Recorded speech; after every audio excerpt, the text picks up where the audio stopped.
রবিবার ধুমধাম করে খাদ্যমেলা উৎসব পালন করলো বেহালার যদু কলোনির বাসিন্দারা। কি ছিল না এই মেলায়! ফিশ ফ্রাই থেকে শুরু করে কড়াইশুটির কচুরি, ভেটকি, পাতুরি, চাউমিন, চিলি চিকেন, বিরিয়ানি, প্রচুর রকমের কাবাব। এই মেলায় যে সমস্ত খাবারের স্টলগুলো দেখছো, এগুলো কোনোটাই কিন্তু কোনো নামি দামি রেস্টুরেন্টের আসা স্টল নয়। এনারা সকলেই হচ্ছেন এই যদু কলোনির পাড়ারই বাসিন্দা। সবচেয়ে আকর্ষণীয় লেগেছে এই গরম গরম কড়াইশুটির কচুরি আর সাথে ঝাল ঝাল আলুর দম।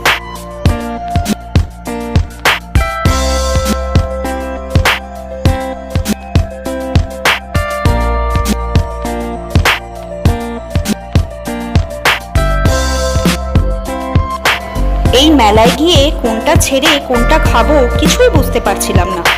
মোমো থেকে শুরু করে মিষ্টি সবই কিন্তু এনাদের নিজেদের হাতেরই তৈরি।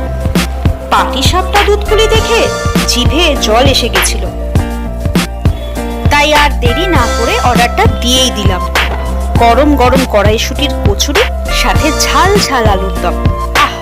আর অবশ্যই আমার ফেভারিট পাটিসাপটা। চলো আমি এদিকে খেতে থাকি আর তোমরা ওদিকে পটাপট ভিডিওটা দেখে লাইক করে দাও। আজকের মতন টাটা।